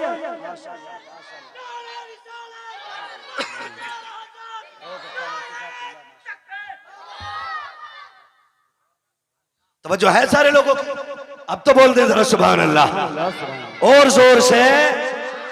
अब जरा तवज्जो कीजिए प्यारे, ये नूर हजरत आदम से हजरत अब्दुल्लाह की पुश्त में आया। हजरत अब्दुल्लाह का निकाह सैयदा आमिना से हुआ। अभी 3 माह का अरसा गुजरा है, हजरत अब्दुल्लाह परदेश जाने लगे हैं। बीवी से कहते मेरी शरीक हयात परदेश जा रहा हूँ। कहती मेरे सरताज अभी 3 महीने गुजरे हैं, अभी जी भर के मैंने देखा भी नहीं है, इतनी जल्दी जुदाई की बात है। का कुछ दिन की बात है, वापस आएंगे, साथ रहेंगे, प्यार मोहब्बत की जिंदगी गुजारेंगे, तेरे हाथ की बनी रोटी खाएंगे। लेकिन मशीयत को कुछ और ही मंजूर था। हजरत अब्दुल्लाह गए तो, लेकिन जिंदा वापस ना आ सके, रास्ते में इंतकाल हो जाता है। जरा दिल थाम के मेरी बात सुनिएगा प्यारे, हजरत अब्दुल्लाह का इंतकाल हुआ, वापस नहीं आए हैं। लेकिन जब तारीख आई हजरत अब्दुल्लाह की वापसी की, तो जिस तरह आज बाप परदेश से आता है, बेटियां घर में तैयारियां करती हैं, शोहर परदेश से आता है, बीवियां घर में तैयारियां करती हैं। हजरत आमिना तैयारियां कर रही है, घर की सफाई चल रही है, बिस्तर लगाया जा रहा है। हजरत अब्दुल मुत्तलिब कहते हैं आमिना बेटी बता तो सही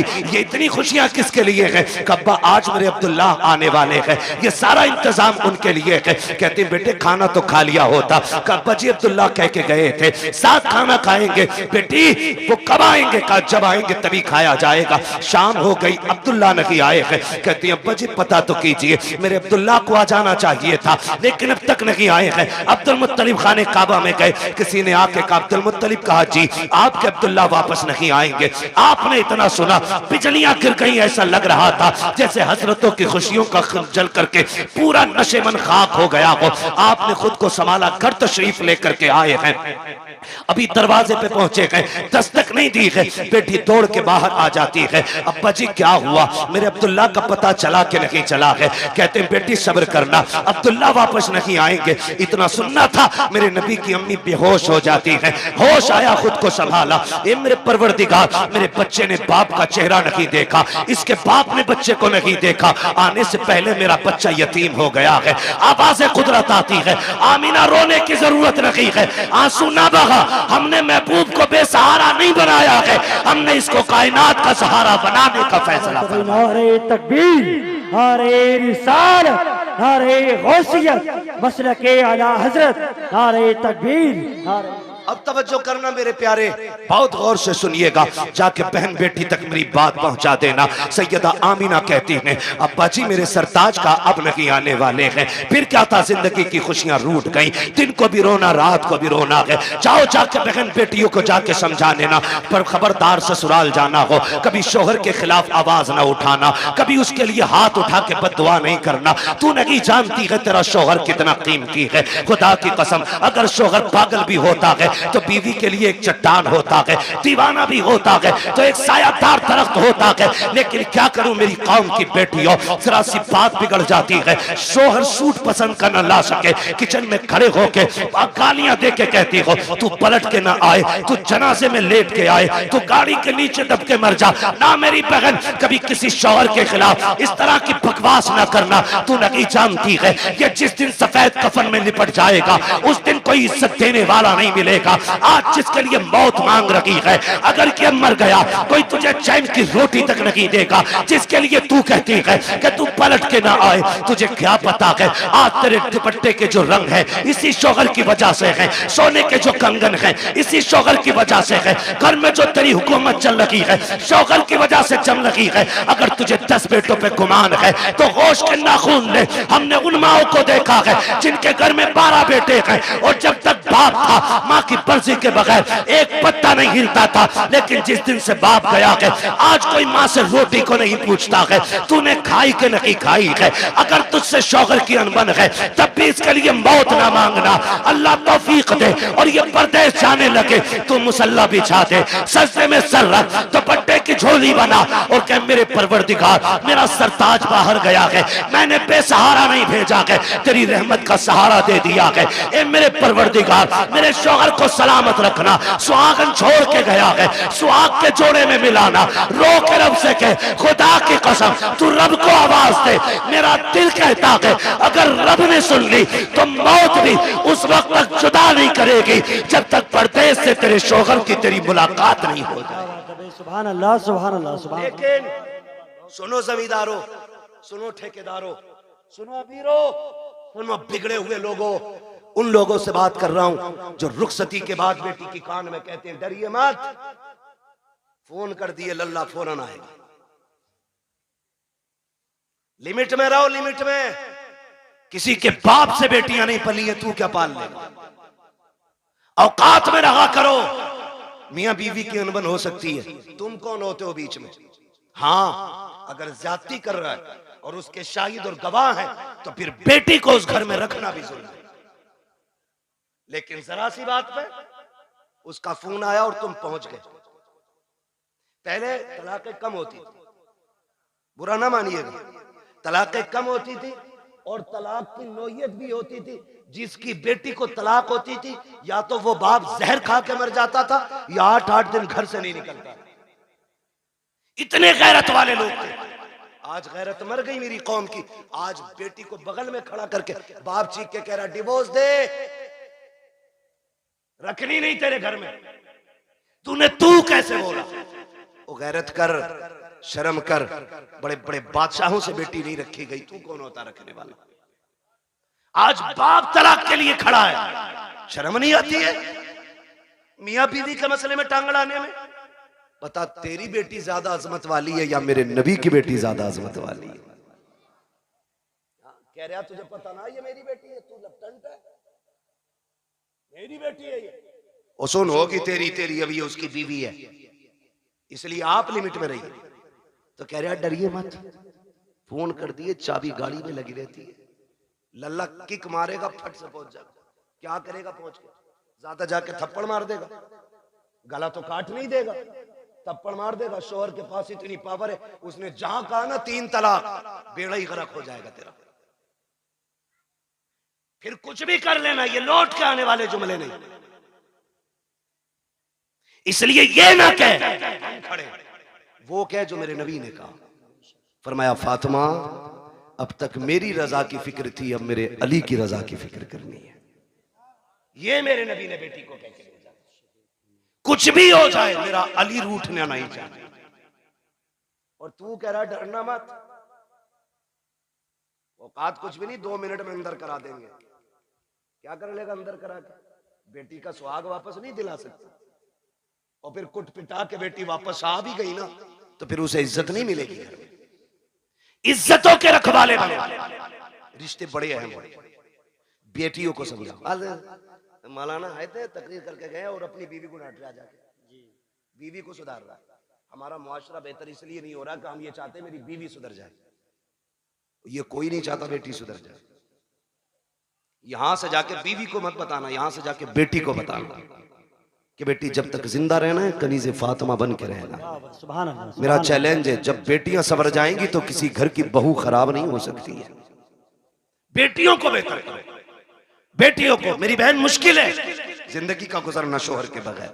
आज बात बात में तलाक चाहिए तुझसे, नहीं। फरमाया गया जो बिला उज़्र शरी के अपने शोहर से तलाक का मुतालबा करे, अल्लाह उस पे जन्नत की खुशबू हराम फरमा देता है। क्यों मांग रही हो तलाक? कहा जी मुझे सुख नहीं मिला। किसे सुख कहती है तू? कहा मुझे 10,000 का जोड़ा नहीं मिला। जैसे कल्लन की बीवी के कंगन है वैसे मैंने नहीं पहने, जैसे अच्छन की बीवी का सूट है ऐसा आज तक मुझे नहीं मिला। और तू इसे कहती है सुख, कहती है इसे सुख? ये नहीं है सुख, इसे कहती है चटनी से मिल जाए शुक्र अदा कर, खा के सो जा। अगर तेरा शोहर तुझसे राजी है तो तू सबसे बड़े सुख में है। और तू सोने के लुक में खा, तेरा शोहर तुझसे नाराज है तो तू सबसे बड़े दुख में है, सुख में नहीं। सुख किसे कहते हैं? सुख किसे कहते हैं? सुख ये होता है तुझसे तेरा परिवार राजी रहे, मर जा। कहती नहीं मैं रहनी ही नहीं है जी, मैंने इनसे जोड़ा मांगा, इन्होंने मुझसे कहा मेरे पास कुछ नहीं है। मेरी बहन कान खोल के सुन, देख तो सही, अगर दौलत सबसे बड़ी चीज होती तो मेरा नबी सबसे ज्यादा दौलत अपनी बेटी के जहेज में देता। सुना, मुसल्ले का कोना छोड़ दिया। कहती है अब्बा मुझे दौलत नहीं, मुझे पैदा करने वाले रब की मोहब्बत की जरूरत है। क्या बात है भाई, जिंदाबाद। इसे सबसे बड़ी अमीरी कहते हैं, इसे सबसे बड़ा सुख कहते हैं। किसे कहते हैं? देवबंद मिल गया देख के दे दी, पैसे वाला था गाड़ी लाया था, लिया भी कुछ नहीं, आग लगे तेरे दामाद में। सीधी सी बात है। ओ भाई पैसे देख के दे दी। हुजूर ने जिसके हाथ में हाथ दिया था बेटी का, वो इतना गरीब मक्के का अली है कि जिसके पास मेहर देने का भी पैसा नहीं था, उसके हाथ में। और बेटी से क्या कहा था? फातिमा उस अली के साथ रिश्ता किया है जिस अली से बेहतर जमीन पे तेरे लिए कोई शोहर हो ही नहीं सकता। हो किधर, जा किधर? हजरत आमीना रोई, रोई सैयदा आमीना बेकरार हो गई। मालिक बच्चा आया है लेकिन बाप नहीं रहा। रोई, दुख होता है, दुख होता है। आज सच में अल्लाह भला करे हमारी कौम का। और एक हंगामा मैशर हो तो भूलूं उसको, सैकड़ों बातों का रह रह के ख्याल आता है। हमसे कहा गया सारे मौजूआत पे थोड़ा थोड़ा बोल लेना। भाई चौधरी साहब अगर सारे मौजूआत पे बोलूं तो 3 घंटे चाहिए। एक बात कम से कम इतनी तो की जाए जो उसका समझ में आ जाए कि इसमें क्या नुकसान क्या नफा है। बस आखिरी बात मैं करने लगा हूं, अल्लाह आपको सलामत रखे। टाइम 1.25 घंटे से ऊपर हो गया। बहुत गौर से मेरी बात सुनिए। हुजूर माँ के शिकम में आए, मुश्किल जिंदगी होती है एक बेवा की, और वो जिंदगी तो बड़ी मुश्किल थी, इतनी मुश्किल जिंदगी थी कि उस दौर में बेवा को जीने का हक ही कोई नहीं था। लोग कहते हैं ना क्यों मिलाद मनाते हो, इसलिए ही तो मिलाद मनाते हैं। अगर किसी का शौहर इंतकाल कर जाता था ना, या तो उसे मनहूस समझा जाता था, या उसे शौहर की चिता पे जला दिया जाता था, या उसे 40 दिन एक कमरे में बंद कर दिया जाता था। फिर भी जिंदा निकल आती तो गधे पे बैठाया जाता, काला मुंह किया जाता और कहा जाता ये वो मनहूस है जो शौहर को खा गई, और फिर उससे कोई निकाह नहीं करता। इतनी नफरत बेवा से थी, अगर कोई काम पे निकल रहा और सामने बेवा आ गई तो पीछे लौट जाता था कि इस मनहूस का चेहरा देख लिए। ये दौर और इतना मुश्किल जमाना, उस दौर में भी मक्के के अंदर सैयद आमिना फरमाती बेवा होना बहुत मुश्किल काम था। और ऊपर से हमारे कबीले का दस्तूर ये था कि जब किसी का शौहर इंतकाल कर जाए तो खुशबू नहीं लगानी, इत्र नहीं लगाना, 1 साल तक सोग मनाना होता था। कहती मेरी जिंदगी बड़ी मुश्किल हो गई, कहती मेरा दिन को भी रोना रात को भी। एक दिन मैं सोई ना, रात को आंख रोते रोते लग गई, ख्वाब में एक बुजुर्ग तशरीफ लाए और उन्होंने कहा आमिना मुबारक हो तुझे। मैंने कहा आने वाले ये बता, मेरी तो रातें रो के गुजरती हैं, दिन रो के गुजरते हैं, मुबारक किस बात की देने आए हो? कहा मैं इस बात की मुबारकबाद देने आया हूँ क्योंकि तू नबियों के इमाम की माँ बनने वाली है। भाई वाह, सुभान अल्लाह, सुभान अल्लाह। ये मिलाद है मेरे नबी का, ये आदम कर रहा है क्योंकि तू नबियों के इमाम की माँ बनने वाली है। कहने लगी बाबा मैंने पहचाना नहीं आपको। कहा मुझे नहीं जानती, मुझे आदम सफीउल्लाह कहा जाता है, मुझे आदम कहा जाता है। कहती जिस दिन पहले दिन आदम आए, मुबारकबाद दी, मैं सुबह उठी ना मेरे माथे पे पसीना, कहती मैंने हर दिन की तरह यूं साफ किया। कहती बस साफ करना था, मेरे दुपट्टे से मुश्क की खुशबू आने लग जाती, मुश्क की खुशबू आ रही है। हैरत नहीं होती है? कह रहा नबी हमारी तरह है, आम इंसान की तरह नबी तशरीफ लाए हैं। सनीचर तू पैदा हो पूरे मोहल्ले में बदबू आए, तेरे अब्बा की शक्ल देख के पता चल जाए ये उस मनहूस का अब्बा है, और तू कह रहा हमारी तरह।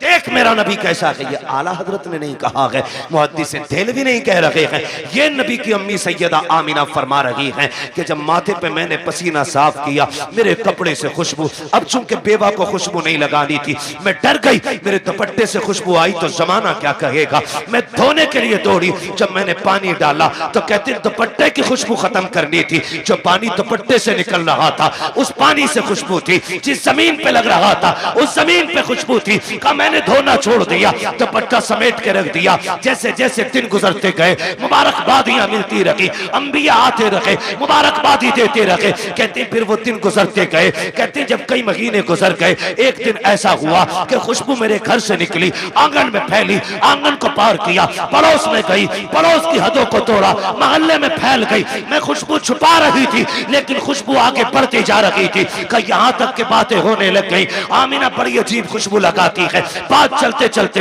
अब्दुल मुत्तलिब तक आ गई। अब्दुल मुत्तलिब घर आए, आमिना बेटी सुना गए तू खुशबू लगाया करती है। कहा ना मैंने कोई खुशबू नहीं लगाई है। कहा अगर खुशबू नहीं लगाई तो तेरे बदन से खुशबू के झोंके कैसे आते हैं। कहते हैं अब्बा जी सच ये है, मैं कोई इत्र नहीं लगाती हूँ, हकीकत ये है जब से आपके बेटे अब्दुल्लाह की अमानत मेरे शिकम में आई है, मैं जिन गलियों से गुजरती हूँ वो गलियां उसकी खुशबू से महक जाया कर। क्या बात है, नारे तकबीर, नारे रिसालत। तवज्जो है ना सारे लोगों की? मैं मिलाद बयान को बहुत तेजी में बयान कर रहा हूँ। कहती हैं कि मेरी बात नहीं है, ये उस बच्चे की बरकत है जो मेरे शिकम में आया है। मैं गलियों से गुजरूं तो गलियों से खुशबू आती है, मुस्कुराने लगे। बेटी और भी कोई बात कहा अब्बा, और भी ताज्जुब खेज बात है। कहा क्या? का एक दिन मैं सहन में टहल लगी थी, मैंने कंकर उठाया, मैंने कहा फेंक तो चुभ ना जाए। कहती जब मैंने हाथ लगाया, ये नबी नहीं नबी की अम्मी कह रही है। कौन? नबी की, बोले जरा कौन? नबी की अम्मी कह रही है, नबी नहीं कह रहे, नबी की अम्मी कह रही है। कह रही वो कंकर मैंने उठाया, मैं चाहूं कि फेंक दूं। कहती जब हाथ लगाया ना तो वो मोम की तरह पिघलने लग गया, मोम की तरह। कहती मेरे मुंह से जुमला निकला, या अल्लाह ये क्या मामला है, ये पत्थर पिघल रहा है, कंकर पिघल रहा है। कहती इतना कहा ना वो कंकर बोलने लगा। उसने कहा आमिना यार को तो आने दे, अभी तो छोटे छोटे पिघल रहे हैं, जब वो आ जाएंगे बड़े बड़े पत्थर पिघलने लग जाएंगे। सुभान अल्लाह। वो कंकर मुझसे बोला। कहती मेरे ससुर मुस्कुराने लग गए। आमीना और भी बात है ना, और भी कहा अब्बा, और बताऊं कहा क्या? एक दिन मैं सो रही थी, मुझे पसीना आया ना, अचानक मेरी कमर के पीछे से ठंडी हवा के झोंके आए। जब झोंके आए मैंने मुड़ के देखा, ये हवा किधर से आ रही? मौसम में तो हवा नहीं है। कहती जब मुड़ के देखा ना तो दो खूबसूरत परियां, दो खूबसूरत चांद जैसी चेहरे वाली शहजादियां मेरी कमर के पीछे पंखे से हवा कर रही। मैंने कहा कौन हो जी, इधर किधर से? उन्होंने कहा कि हम आपकी खिदमत के लिए आए। कहा तुम्हें मक्के में तो नहीं देखा? कहा देख भी नहीं सकती। कहा क्यों? कहा हम मक्के से नहीं, हम तो रब की जन्नत से आए हुए हैं। जन्नत से? कहा हाँ। कहा क्यों? का तेरे माथे पे पसीना आया, रब ने हुक्म दे दिया मेरे महबूब की माँ की जाके ठंडी हवाओं के झोंके पेश किए जाए। अल्लाह अकबर। नबी की अम्मी कहती है भाई ये भी हुआ? कहा और कुछ? कहा हाँ और भी है। कहा क्या? तवज्जो है, सुन लेंगे जरा 5 मिनट, जितने सुनना चाहते हैं जरा कहते हैं या रसूल अल्लाह। माशाअल्लाह, अब तो सबके हाथ उठ गए या रसूल अल्लाह। जिन्होंने हाथ उठाए आपको आपकी शहजादी का वास्ता उस वक्त तक मौत ना आए जब तक हुजूर के शहर की हाजिरी नसीब ना हो जाए। अल्लाह सबको सलामत रखे। कहती बेटी और भी कुछ? हाँ अब्बा और भी कुछ। सुने देखो वो फजीता खोर भी याद रखना, नबी हमारी तरह, और मेरे नबी की शान भी सुनना। मिलाद वालों मुबारकबाद के लायक हुजूर की मिलाद कर रहे हो, मुबारकबाद के लायक। कहती है अब्बा जी रात को ना होता यह है कि कभी कभी आप चले जाते हैं ना, पानी खत्म हो जाता है घर में। क्या हो जाता है? पानी खत्म हो जाता है। सुन रहे हैं ना मेरे भाई? वक्त ज्यादा तो नहीं हुआ मेरा, अभी है मेरे पास, अभी टाइम है। अल्लाह सबका टाइम बढ़ा दे। बड़ी हल्के से आमीन कह रहे, दिल भरा रखा है ना, बढ़ा दे। तवज्जो है ना सारे लोगों की? बेटी और कुछ? हाँ, कभी कभी आप चले जाते हो ना हरम शरीफ पानी पिलाने के लिए, वो घर में कभी कभी ऐसा होता है आप पानी घर का भी ले जाते हो। अम्मी मुझसे कहती है आमीना पानी भर ला। ये नबी की अम्मी कहती मैं बर्तन लेती हूँ और कुएं पे जाती हूँ। लड़कियां मुझे देखती हैं, खड़ी रहती हैं, बेटी क्यों? जब मैं चली जाती हूँ ना तो उन्हें डोल रस्सी डालनी नहीं पड़ती।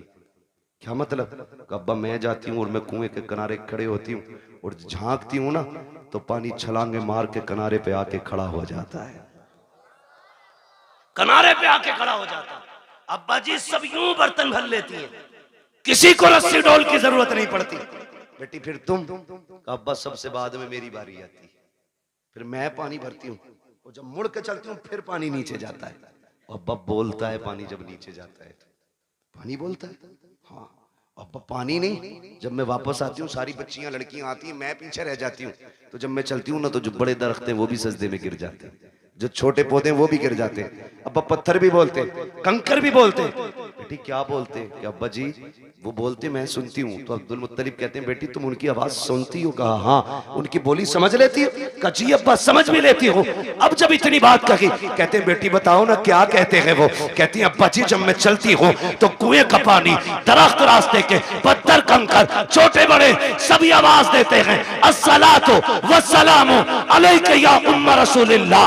ए नबी की माँ तुझ पर भी सलाम हो, तेरे आने वाले बेटे मोहम्मद पर भी सलाम। अल्लाह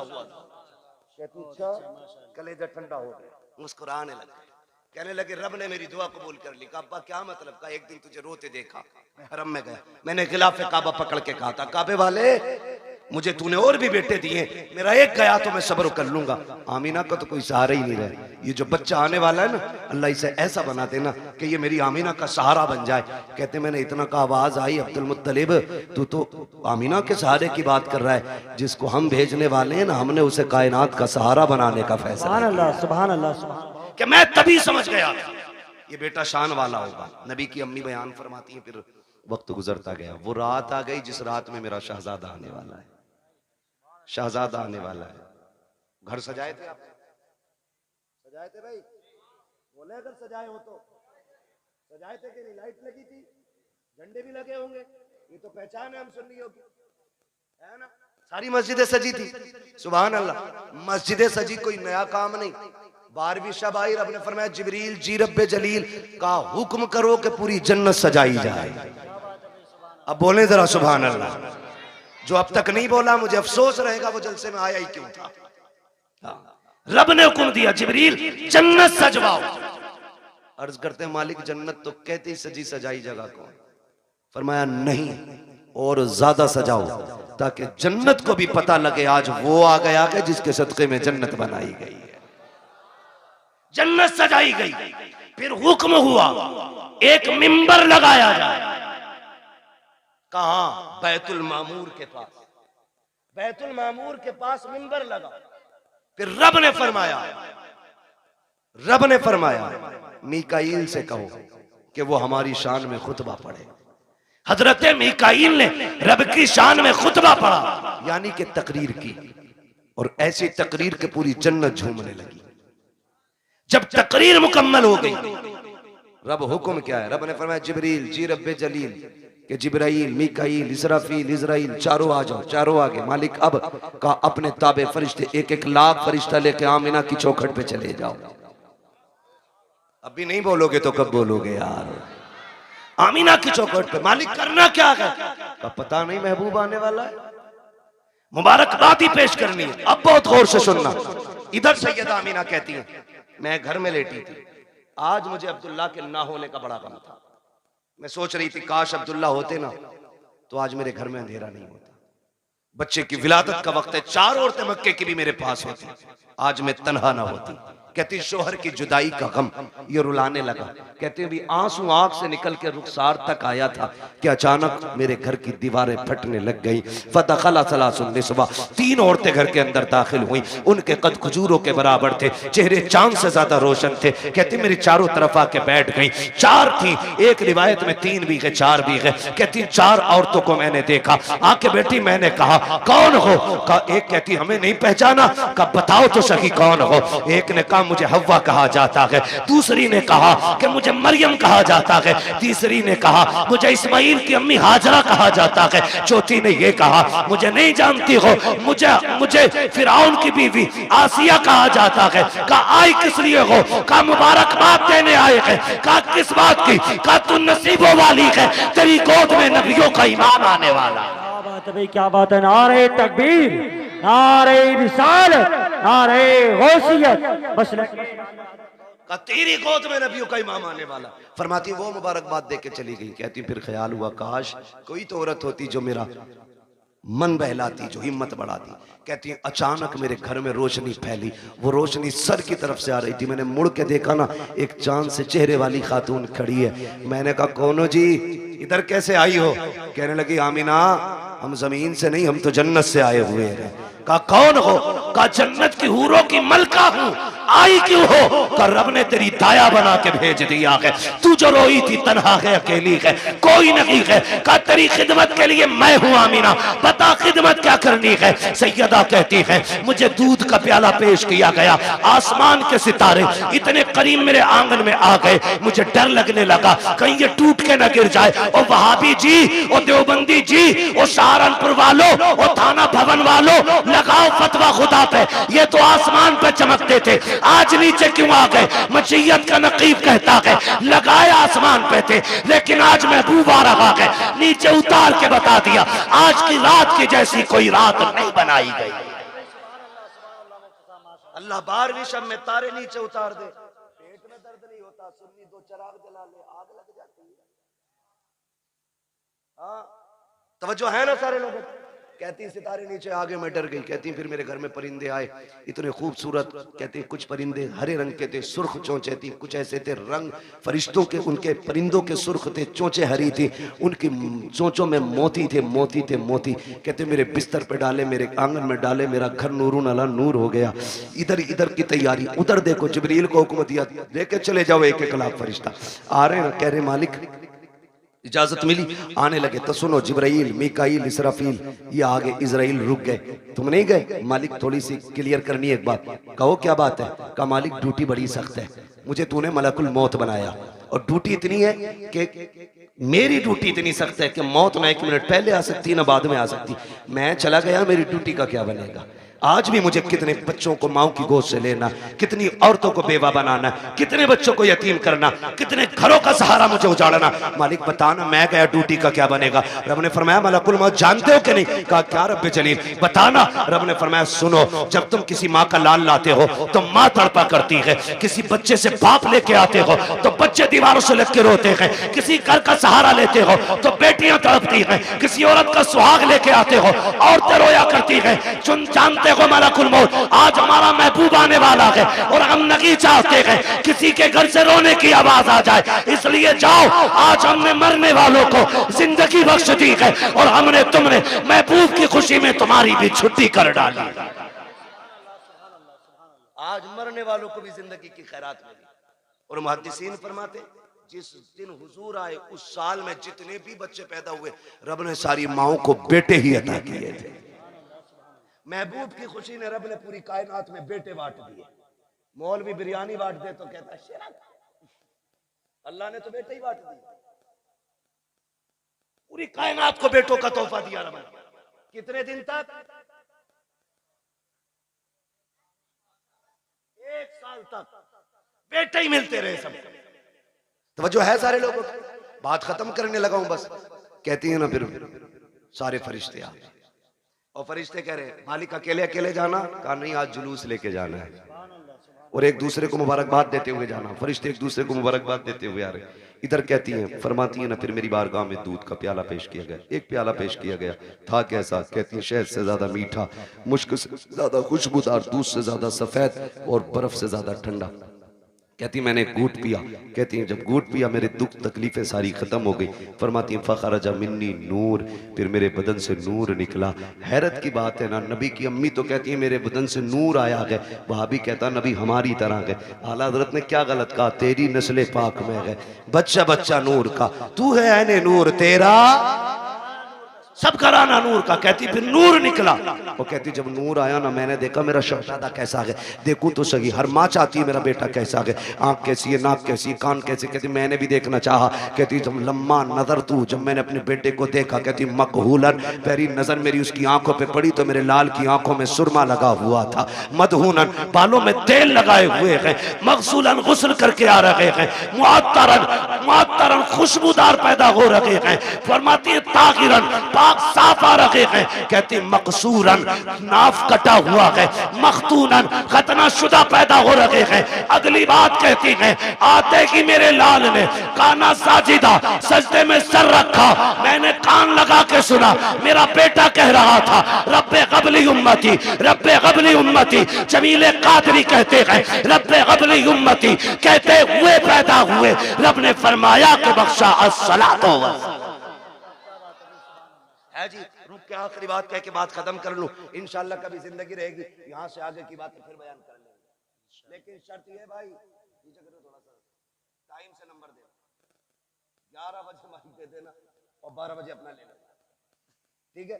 इंशाल्लाह कभी टाइम से गुफ्तगू होगी। हुजूर तशरीफ लाए, कायनात मुस्कुराने लगी। बातें बहुत सी हैं। हुजूर आ गए, हुजूर आए, इधर मेरे हुजूर ने सजदे में सर, उधर काबा झुक गया। आला हज़रत फरमाते हैं जिनके सजदे को महराबे काबा झुकी, उन भवों की लताफत पे, जोर से, उन भवों की लताफत पे लाखों सलाम। और फरमाते हैं पतली पतली गुले कुद्स की पत्तियां, उन लबों की लताफत पे लाखों सलाम। ये क्यों झुक गया काबा, ये क्यों आ गया रुकू में, क्यों सजदे की तरफ दौड़ा? आवाज आती बरेली से हाजियो आओ, शहंशाह का रोजा देखो। काबा तो देख चुके, काबे का, काबे का काबा देखो। हुजूर आए, कायनात मुस्कुराने लगी। हुजूर मुहद्दिस देलवी फरमाते हैं जिस जमीन पर हुजूर की विलादत का तज़किरा होता है, अल्लाह 1 साल तक उस जमीन पे अपने करम की बारिशें फरमाता है। जिस मोहल्ले, जिस बस्ती में हुजूर की विलादत होती है ना, अल्लाह 1 साल तक उस बस्ती से मुसीबतों को दूर फरमा दिया करता है। इतनी बड़ी बरकतें हुजूर की विलादत के तज़किरे की हैं। आला हज़रत फरमाते हैं हश्र तक डालेंगे हम पैदाइश मौला की धूम।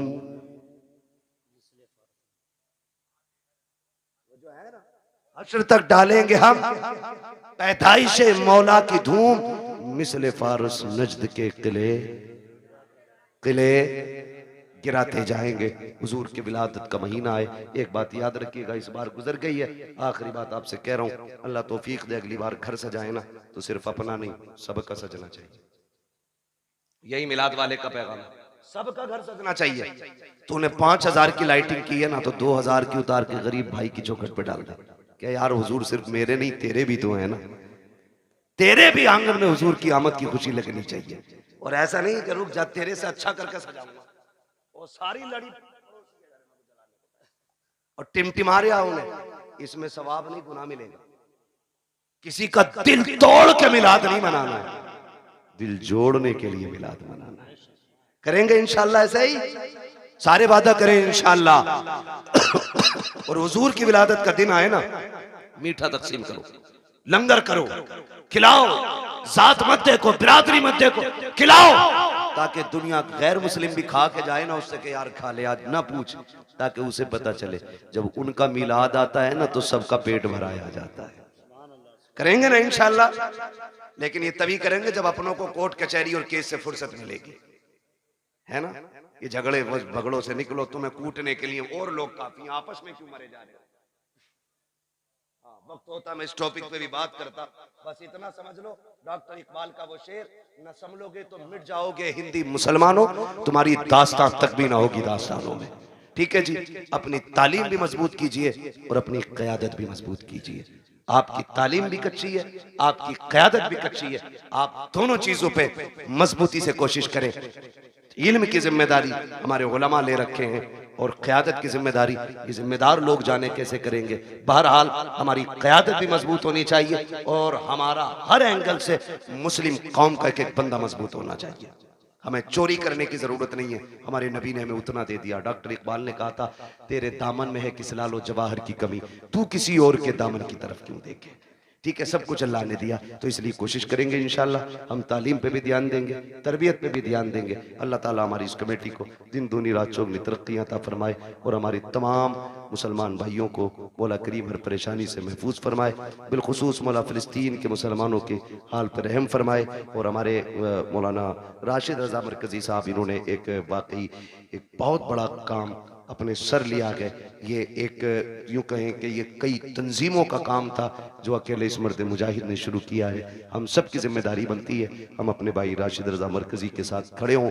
बेटी कहीं की भी हो, हमारी बेटी है ना, हमारी बेटी है, इसलिए आपने कम से कम एक कोने की बेटियों की जिम्मेदारी उठाई है। इंशाल्लाह कल इस इलाके से कोई ऐसा मर्द मुजाहिद खड़ा होगा जो इस इलाके की बेटियों की तालीम के बारे में सोचेगा, उनकी तरबियत के बारे में सोचेगा, और हम दुनिया को बताएंगे इंशाल्लाह ना हम तालीम में कमजोर हैं, ना हम तरबियत में कमजोर हैं, ना कल हम किसी के टुकड़ों पे थे, ना आज हम किसी के टुकड़ों पे हैं। हमारा तो सिर्फ एक ही दरबार है और उसके बारे में कहते हैं, तेरे टुकड़ों पे पले गैर की ठोकर पे न डाल, झिड़कियां खाएं कहाँ छोड़ के सदका तेरा, व अम्मा बिनिअमति रब्बिका फहद्दिस, अपने रब की नेमतों का खूब खूब चर्चा करो। इसलिए गुजारिश है, हुजूर का मिलाद आए, सारे मिल बांट के मोहब्बत से हुजूर का विलादत मनाएं, पार्टी बंदी झगड़े फसाद सारे खत्म करें और एक झंडे के नीचे आ जाएं। वो झंडा हुजूर की गुलामी का झंडा होना चाहिए, हुजूर की गुलामी का झंडा होना चाहिए। नौजवानों तालीम में तरबियत में आगे बढ़ना है। बच्चों हुए अखलाक तुमको माफ फरमाए रब्बे कायनात। जिंदगी ने दिया साथ, फिर होगी मुलाकात, चमन रहा फूल खिलेंगे, जिंदगी रहेगी फिर मिलेंगे। मुसाफिर हम भी, मुसाफिर हो तुम भी, किसी मोड़ पर फिर मुलाकात होगी। फकीरान आए सदा कर चले, सदा खुश रहो ये दुआ कर चले। सारे लोग कलमा शरीफ पढ़ लीजिए, ला इलाहा। भैया कलमा तो जोर से पढ़ लो यार, कसम से। कौन सा नाम है अपना? काकर खेड़ा। काकर खेड़ा के भाइयों कलमा तो जोर से पढ़ लो यार, है ना। बड़ी मेहनत करी आपने, अल्लाह आपको सलामत रखे। इतनी देर बैठे रहना भी किसी जिहाद से कम नहीं है, जबकि इस वक्त में तो लोग मोबाइल में डूबे पड़े, है ना। कोई रील देख रहा होगा, कोई रील बना रहा होगा। अल्लाह आपको सलामत रखे, अभी तक बैठे हो। कलमा जोर से पढ़ने, जरा पढ़े जोर से, ला इलाहा इल्लल्लाहु मुहम्मदुर रसूलुल्लाह, अस्तगफिरुल्लाह रब्बी मिन कुल्ली ज़ंबि व अतूबु इलैहि व मा अलैना इल्लल बलाग। अस्सलामु अलैकुम व रहमतुल्लाहि व बरकातुहू।